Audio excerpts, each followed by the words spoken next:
So we've all heard the phrases that seize the day and tomorrow is not guaranteed, and such phrases as that. And Charlie Chan once said, waiting for tomorrow is a waste of today, which I completely agree with. A lot of times we wait for tomorrow, we wait to do that thing that we probably should do today and for tomorrow. And today I will illustrate in 3 examples why seizing the day today is so important. So my first example is my sister is a professional dancer, and so she gets called a lot from her agent to go to auditions. And there was this one time where she got a call that they wanted her to go to a dance audition. They didn't tell her who the artist was, and she's like, I don't feel like going to the audition today, I'm tired, I have a lot of auditions tomorrow and whatnot, but she rolled out of bed and she still went to this audition. And she ended up booking it, and she got to dance for one of her favorite artists, which was Taylor Swift at the VMAs. And so if she didn't seize the opportunity of today, she wouldn't have been able to, have the opportunity to dance on the VMAs with Taylor Swift, which was amazing for her. And then another example is, as college students, we like to, procrastinate quite a lot. Last semester, I took 25 units. It was a ridiculous amount, and because I wanted to finish my AAT very quickly, and I had kind of slacked the first semester, so I was like, I'm going to take all the classes I can from 3 different colleges. And so I took classes from Coastline, Fullerton, and Cypress online. And on the days, and I was in a show too, so I was at rehearsal till midnight, and then I would get home and do the homework till 2 a.m., and then would do that all over again and come to school.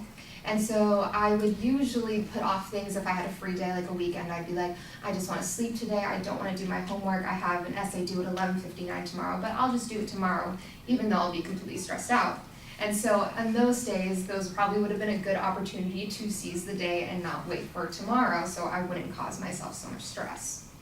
And another example is when you are ready and you want to get that job opportunity, or get get the girl, or any opportunity in life where there's something that you want today and tomorrow is not guaranteed at all. So there's so many times where we think, I could do it tomorrow, or tomorrow is an option, but today we should really be seizing the day and seizing the opportunities that we have in that day and not waiting for tomorrow. So in conclusion, I completely agree with Charlie Chan when he says waiting for tomorrow is a waste of today, because instead of waiting for tomorrow, we should be seizing all of our opportunities and not wasting the day that we have ahead of us. Thank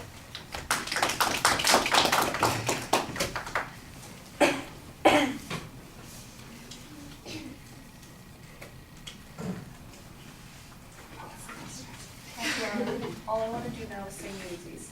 Oh no.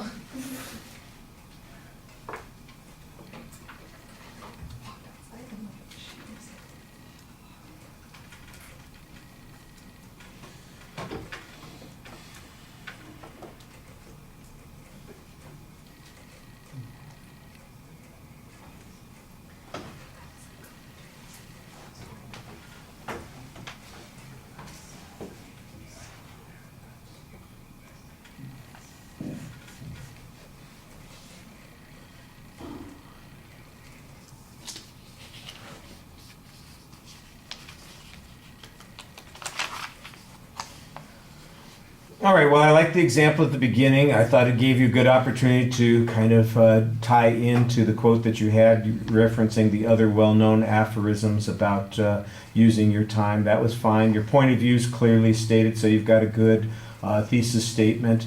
There's actually a pretty solid preview of where you're going to go. In the body of the speech, the examples are okay. I like the first one. That worked really well. The second one, you tell us the story. You keep it relatively brief and to the point. I think you could make it more interesting and provide us a little bit more of those details. I mean, that schedule that you had sounds like it was brutal, and I'm sure that there are stories of last minute papers getting done, or things that never got done, and there were consequences to having that happen for you. And I think you could make it a little bit more interesting with some of those details. But what you did was pretty solid.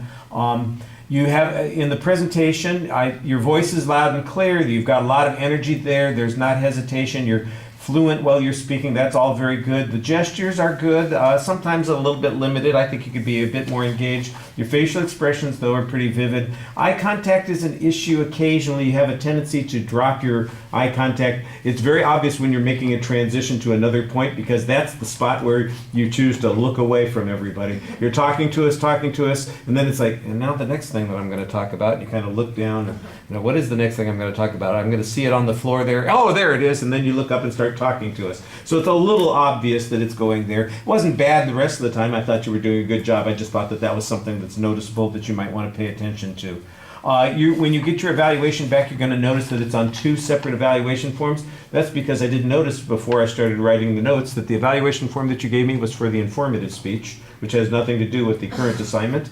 And I just grabbed one of the blank ones that has Kimberly's name on it. I'm going to put your name on it right now. Okay. So your comments will be on one thing and your scores will be on the other. Okay. And when you look at it, it's not because I was insane. Okay?